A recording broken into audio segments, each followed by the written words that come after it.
I don't even know where to start. My life as I knew it collapsed in less than 5 minutes. It was supposed to be our wedding week, exciting, full of plans, a future we'd built together. I'd been with her for years, trusting her completely. I mean, I thought I knew everything about her, about us, but I was wrong. Damn wrong. The morning started like any other. I was rushing around trying to finish the last details at home. The coffee was already brewing when I finally decided to check the bedroom. Just a quick glance, nothing more. I guess I wanted to feel some sense of normalcy before all the chaos of the wedding. I'd always believed my wife, Sarah, was loyal. She'd been my best friend's sister, for God's sake. Trust was supposed to be automatic with her. That's when I saw her, or more precisely, I saw them. Her and Mark pressed against each other on our bed, tangled up and breathless. The world seemed to tilt. My stomach twisted so hard I thought I'd throw up. My hands went numb. I couldn't breathe properly. All the signs were there, I guess. Her clothes half off, their hands in the wrong places, their faces way too close. But what hit me like a punch was the look in her eyes when she saw me. Shock, guilt. It was right there, flashing across her face like a neon sign. I stood there, rooted to the spot, unable to speak. My mind went blank, and then all I could hear was the pounding of my own heartbeat. Mark saw me too, froze. His face went pale and he tried to sit up, but I already knew. I saw enough. I saw everything I refused to believe was possible. "Sarah," I managed to croak out, voice trembling. "What the hell is going on here?" She looked like she had just been caught stealing something precious.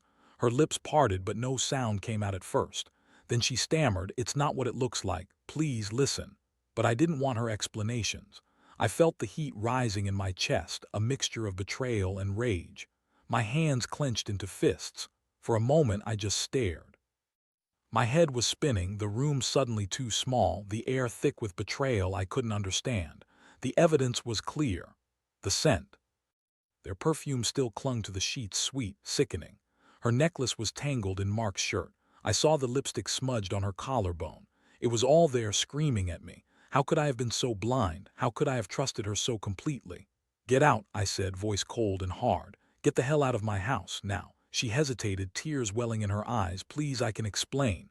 "I don't want to hear it," I cut her off, voice shaking with anger. "Just pack your things and leave. I don't want to see you again." Mark was silent, face shadowed with shame. He finally stood up, mumbling something about how it was a mistake, how he never meant for this to happen. But I didn't care. All I saw was the betrayal of everything I thought we had. That was the moment I knew our wedding was dead before it even started. The trust I'd built over years shattered instantly, like glass under a hammer. The words I'd promised her just days ago echoed in my mind. "Till death do us part," but it was clear she'd already moved on. Could feel the ache in my chest, the betrayal burning like acid. I watched her walk out, her tears burning into my skin. Mark followed, and I knew this wasn't just a fling. It was more, something deeper, more personal. How long had this been going on? Did I miss every sign? The thought made me sick. I spent the rest of that day staring at the ceiling, replaying everything. The scent of her perfume still haunted my nostrils. My stomach turned whenever I thought about how I'd trusted her with everything. How I'd told her I loved her, and she'd been with him just days before we were supposed to get married. Everything was a lie. That's the thing, trust is supposed to be unbreakable. But seeing her like that, in our bed with my best friend, it made me question if any of it was real. How quickly a foundation built on promises and memories can crumble when someone you love decides to betray you. I kept asking myself over and over, how do you come back from this? Can trust ever really be rebuilt once it's been broken? Or is some damage just too deep? I don't have answers yet, but I do know this: I'm furious. And I'm not a man who takes betrayal lightly. I've got a plan. It's not just about revenge, it's about making her feel what I feel now, and maybe, just maybe, reclaiming some sense of control in this mess. But first, I need to get out of this shock, figure out what the hell I'm even doing. Because right now, all I feel is a burning need to make her regret what she did. Every second I spent staring at her and Mark, I was already plotting my move. Next, I'm going to tell you exactly how I plan to turn this around. Stay tuned. I spent the next few hours locked in a whirlwind of rage and clarity. I couldn't focus on anything else. My mind kept circling back to that moment in the bedroom, her face flushed with betrayal, Mark's pale, guilty expression. But beneath that surge of anger, I started to see a pattern. Red flags I'd ignored, things I'd brushed off because I didn't want to believe they could be true. I remembered how she used to get annoyed when I checked her phone, how she'd always find a way to dismiss my suspicions, said I was paranoid, insecure. But now I saw it differently. The little things, the late nights she'd hide her phone, her sudden phone calls in the bathroom, the way she avoided my eyes whenever I asked about her plans, all of it added up now. Those weren't coincidences. She was hiding something. The scent of her perfume on the sheets, the lipstick smudges, those weren't just accidentals. They were evidence, tangible proof of her betrayal. My palms still slick with sweat as I looked at the evidence, knowing I'd have to do something. I'd been naive, thinking she'd never betray me, that she was the one thing I could trust blindly. But now I knew better. I decided I had to confront her again, but this time with a plan. I didn't want her to just walk away and pretend it never happened. No, I needed to make her feel the weight of what she'd done. I needed to make her regret it deeply. But first, I had to clear my head. I went into the bedroom, looked at the mess of sheets and clothes. I grabbed her phone from the nightstand just to see if she'd left any clues behind. I knew it was petty, but I needed more proof, something concrete. I unlocked it easily because she'd never suspected I'd check. The messages were the real shocker. There were texts from Mark, playful, intimate, even flirty, things she never told me about. It was all there, laid bare.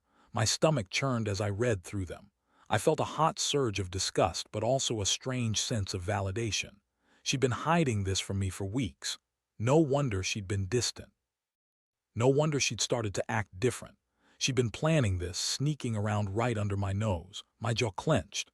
"So you really thought you could get away with it?" I muttered. I knew then I had to act. Not just break things off, but really make her regret it. Make her understand the pain she'd caused. I shut her phone, took a deep breath, and started to plan my next move. I decided I'd gather everything, those texts, the perfume on the sheets, the lipstick, everything that proved her deception. I wanted her to see that I knew, that I wasn't going to be anyone's fool. I also made a mental list of how I'd confront her, calm at first, but with a tone that told her I was done playing nice. I wanted her to feel vulnerable, exposed. I'd show her I was planning something, something that hit her where it hurts. While I packed her things to leave, I noticed her necklace, her favorite one, the one she always wore. I took it from the jewelry box, feeling its weight in my hand. I'd keep it as a reminder of what she's lost. Not just the marriage, but the trust she threw away. The next step was clear. I had to see her again, face to face. Not to beg, not to plead, just to lay everything out and get closure. I wanted her to understand that I wasn't just going to walk away quietly. I'd make this a lesson she wouldn't forget. By the time night fell, I was ready. I left the house, keys in hand. My heart was pounding, but I felt strangely calm. I knew what I wanted to do, and I was going to do it. No more hiding, no more pretending. I was done being the naive fool. What I didn't realize then, though, was how deeply I would have to dig for my revenge, and how this whole thing would change me forever. But for now, I was just focused on one thing: confronting her with everything I'd found and making sure she knew I was no longer the man she thought she could betray and walk away from. Next, I'll tell you how I executed my plan. Stay tuned. I waited until she was supposed to be at her sister's house, giving her enough time to think she'd gotten away with it. That's when I made my move. I knew I couldn't just show up guns blazing. She'd deny everything, call it a misunderstanding, and I'd be back to square one. No, this had to be calculated, precise. I'd been stewing over it for hours, and now I was ready to make her regret every second she spent lying to me. First, I printed out the chat logs from her phone. The playful, intimate messages from Mark, the teasing comments, the "can't wait to see you again." I kept them in a folder, neat and ready. Then I found the perfume bottle we kept in the vanity, smelly, sweet, almost nauseating to me now. I spray-painted some of her lipstick on a tissue and left it on her pillow so she'd find it when she got home. I made sure her favorite necklace was in my pocket. I'd use it as a bargaining chip or a way to really drive the point home. I also slipped the printed chat logs into her handbag, in plain sight but hidden enough that she'd stumble on them later. Then I sat in my car, watching her house from a block away, heart pounding hard enough to hurt. I didn't want her to see me, not yet. I just wanted her to find the evidence and start unraveling. I could feel adrenaline building in my limbs as I timed it just right. When her porch light flicked off, I slipped out of the car, my palms slick with sweat, and headed to her door. I knocked softly, letting her see me through the glass without alerting her. I could hear her footsteps approaching, hesitant, her breath uneven. She opened the door, eyes wide with surprise. "You lied to me," I said, voice low but steady. "You said you loved me. You told me everything was fine, but look at this." I held up the folder. With the printouts, her face went pale, her eyes darted to her purse, then back to me. "I didn't mean for it to happen," she whispered. "It was a mistake. Please just listen. Save it," I snapped. "You were planning this, weren't you? Sneaking around with Mark right under my nose, that perfume, those messages. You thought I'd never find out."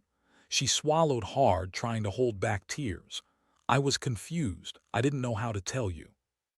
It's not what it looks like."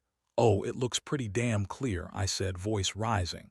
"You crossed every line, and I'm sick of pretending it's okay. I've been a fool for trusting someone who'd do this."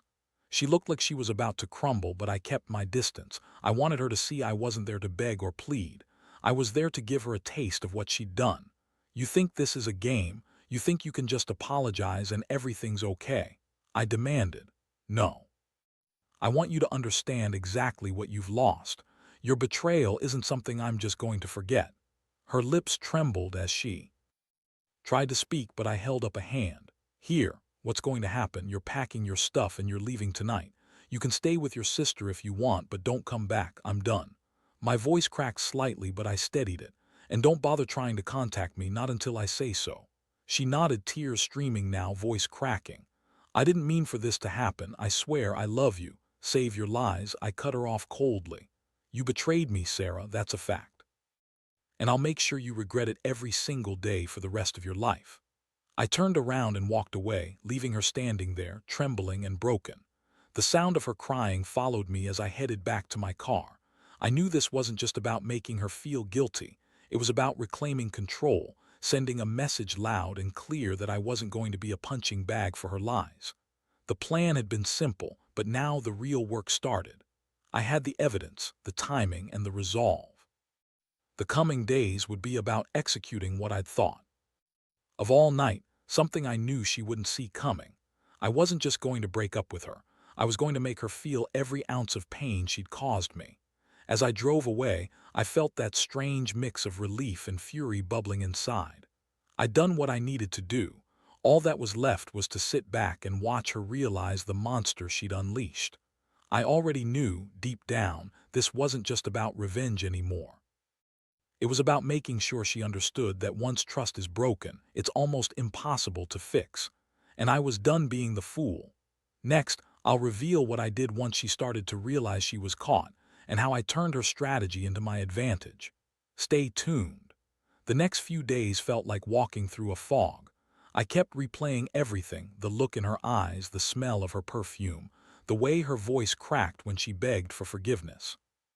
But above all, I kept revisiting that folder full of her messages, the lipstick stain, the necklace proof of her betrayal. I knew I had to wait, bide my time, and let her unravel on her own. She called me a few times, crying, pleading, trying to explain. I answered once just to hear her voice, but I didn't say much. Instead, I just told her, "You want to talk? Wait until I'm ready." That was enough to make her realize I wasn't going to be the easy guy she thought she'd manipulate. All her tears and apologies couldn't change the fact she'd already lost me completely. I stayed silent, watching her from a distance. I noticed her calling her sister constantly, trying to get advice, trying to figure out how to fix this mess she'd made. I didn't interfere, didn't reach out. My focus was on my plan, waiting for the right moment to strike back with full force. One evening, she finally showed up at my door, her face swollen from crying. She looked desperate, like she was trying to bargain her way out of this nightmare. But I had already prepared for this moment. "You think begging makes it better?" I said, arms crossed, blocking her way. "Sorry, Sarah, it's a little late for apologies." "I'll do anything," she whispered, voice trembling. "Please just listen. I'm so sorry. I did mean for you to find out like this." "You didn't mean for me to find out," I shot back. Well, here's what I think. You planned this, didn't you? That's why I found your messages. That's why you got so defensive when I started asking questions. You knew exactly what you were doing. She looked down, tears streaming again. It was a mistake. I was stupid. I thought I could fix it, hide it from you. But I see now I was wrong. I love you, I swear. I shook my head slowly, feeling the rage simmering beneath the surface. You love me. Then why the hell did you cheat on me with my best friend? Tell me that. Her lips trembled and she tried to speak, but no words came out. That's when I decided it was time to reveal my next move. I reached into my pocket and pulled out the necklace she always wore, something so simple yet so meaningful to her. I dangled it in front of her face. This, I said, voice steady, this is mine now. Because I want you to remember what you threw away. You betrayed me, but I'm not just going to walk away. I'm going to make sure you feel this every damn day. Her eyes widened in alarm. What are you talking about? I took a deep breath, feeling both anger and clarity. You want to know what I'm going to do? I've got everything I need. The messages, the perfume, the lipstick. I'm going to send all of it to your family, to my friends, and to everyone who needs to see what kind of person you really are. I'm going to make sure everyone knows how you betrayed me. Her face twisted with horror. Please don't do that. I'm sorry. I'll leave, I swear. Just don't humiliate me like that. Oh, I'm not done yet, I said, voice cold now. You think I'll just let this go? I want everyone to see the truth because trust, that's gone. You broke it, and I'm going to remind you of that every single day from now on. I stepped back and handed her the necklace. Here, take it. But remember, once trust is broken, it's almost impossible to fix. And I don't think I want to try anymore. She clutched it like a lifeline, eyes filled with tears. Please, she whispered, give me a chance to fix this. I love you. I looked her in the eyes one last time. Love isn't enough, Sarah, not after this.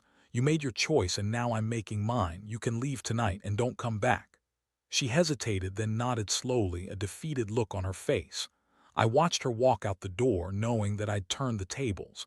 I'd taken control of the situation and she'd be left to deal with the fallout. That night I sat alone in my apartment. The weight of everything hit me all at once, the pain, the anger, the betrayal. But beneath it all there was a strange sense of relief. I'd done what I needed to do. I'd sent the message, made her realize she couldn't just cheat and expect to get away with it. Now all I had to do was wait and see how she'd react. The plan was in motion. The truth was out. I didn't need to hear her apologies anymore. I already knew what she was, someone I couldn't trust. And I was finally ready to move on, no matter how much it hurt. Next, I'll tell you how I handled the aftermath, how she responded, and what I learned from this entire nightmare. Stay tuned. The days that followed were a strange mix of numbness and clarity. I stayed out of her way, letting her stew in her guilt. I made sure she saw the evidence I sent, the messages, the perfume, the lipstick stains, all laid out for her to obsess over. I wanted her to understand she'd lost not just me, but her reputation. I didn't bother reaching out, didn't check her social media or texts. I wanted her to feel isolated, to grasp how completely she'd screwed everything up. She called me once late at night. Her voice was raw, trembling, pleading. Please just talk to me. I'm sorry, I'll do anything. Just give me a chance. I didn't even hesitate. No, I said flatly. You had your chance. You chose that. Now you have to live with it. That was the moment I realized I wasn't just venting my anger anymore. I was taking control of the narrative, rewriting what this betrayal meant for both of us. I'd be the one to decide how it ended, not her. The next day, I decided to confront her face to face in a way that would leave her no room for excuses or denial. I wanted her to see just how deep my resolve went. I showed up at her apartment unannounced. She looked surprised, maybe even a little hopeful, until she saw the look in my eyes. You're not going to run, I said, standing firm. I want to talk, and I want you to listen. She blinked, tears pooling again. Please, I didn't mean for any of this to happen. I love you, I do. You love me, I shot back, voice raised. Then why did you cheat? Why did you lie? You think I'm stupid enough to believe that? Her shoulders sagged. I was weak. I didn't think it would turn into this. I swear I never wanted to hurt you. I thought I was doing the right thing, hiding it until I knew what to do. I laughed bitterly. Hiding it? You think hiding a betrayal makes it okay? You cheated, Sarah, with my best friend, and you thought you could just lie your way out of it. She looked down, silent. I could see her trembling, her face soaked with tears. This wasn't the confident woman I'd loved. It was someone broken, desperate, cornered. I felt a flicker of satisfaction. She brought this on herself. I reached into my pocket and pulled out the necklace. Holding it out, I said, "Here, take this. Remember what you lost, your dignity, your integrity, your relationship. All gone because you couldn't stay faithful." She reached out, trembling, and took it. Her hand was cold, her eyes red. I saw the moment when she realized I meant business. "You're going to leave," I told her. "And don't come back. I've had enough of your lies. I'm done being your fool." She looked at me, pleading still, but I didn't flinch. I had already made up my mind. I was done waiting for her to change, done hoping she'd see reason. She had to face the consequences of her choices. As she packed her things, I saw her trembling with regret. Good. She deserved to feel it. I made sure she understood that her betrayal wasn't just a slip-up. It was a choice, one that shattered everything. Before she left, she looked at me one last time. "I love you, please don't do this." I shook my head. "Love isn't enough, not when someone decides to cheat. You made your bed, you sleep in it now." She hesitated, then walked out the door, clutching her bag. I watched her go, feeling a strange mix of relief and emptiness. Part of me was glad it was over, but another part mourned what we'd lost, what I'd lost. I knew that the trust I'd once had was gone for good, broken into irreparable pieces. That night I sat alone, staring at the empty space where she'd once been. The betrayal still burned inside me, but also a strange sense of empowerment. I'd taken back control. I'd faced the wreckage head-on and come out on the other side. I knew this was only the start. There was still pain to process, healing to do, and lessons to learn. But for now, I'd won the battle. Her keys sat on the table, untouched. I picked them up and handed them over to her sister the next day. No more pretending, no more excuses, just a clean break. And that, I realized, was the most important part of moving on, cutting ties completely. Because no matter how much I'd loved her, some betrayals destroy trust so thoroughly that the only answer is to walk away and rebuild from the ground up. Next, I'll share what I learned from all this, how I managed to start healing, and what advice I'd give to anyone in a similar situation. Stay tuned. The aftermath hit me like a freight train, but oddly enough, I started to feel a strange sense of relief. The chaos, the pain, the betrayal, all of it was finally out in the open. I'd confronted her, handed over her keys, and cut the last strings tying us together. It wasn't easy. Honestly, I spent a lot of nights lying awake, replaying what I'd lost, questioning whether I'd overreacted or underreacted. But deep down, I knew I did what I had to do. Time helped, even if slowly. I threw myself into work, into friends, into anything that could distract me from the gnawing ache inside my chest. I realized that trust, once broken this badly, isn't something you just mend overnight. It's a scar that stays with you, a reminder of how fragile things can be. But I also learned that rebuilding isn't always necessary. Sometimes, the best thing you can do for yourself is walk away and start fresh. Looking back, I see now how blind I was, how I let the little things slide because I loved her, because I wanted to believe in us.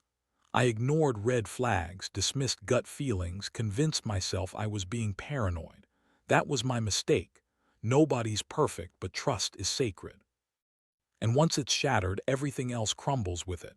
The lesson I want to share is simple but powerful. Pay attention to the signs. Don't dismiss your instincts, no matter how much you love someone. If something feels off, it probably is. And when betrayal happens, don't hesitate to stand your ground. Revenge isn't just about making someone pay. It's about reclaiming your dignity and telling yourself that you deserve better. For anyone reading this who might be in the same boat, here's my advice.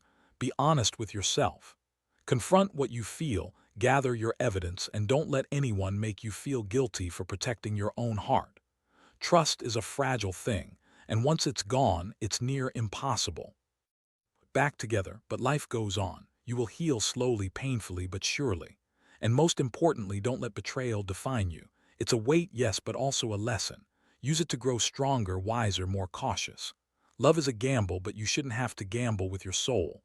Today, I've got my own place, my own peace, and a renewed sense of self. I don't hate her anymore. I just feel sorry for what she lost, what she threw away. My trust might be broken, but I'm not anymore. And that's what truly matters. Sometimes, you have to break everything to find your strength again.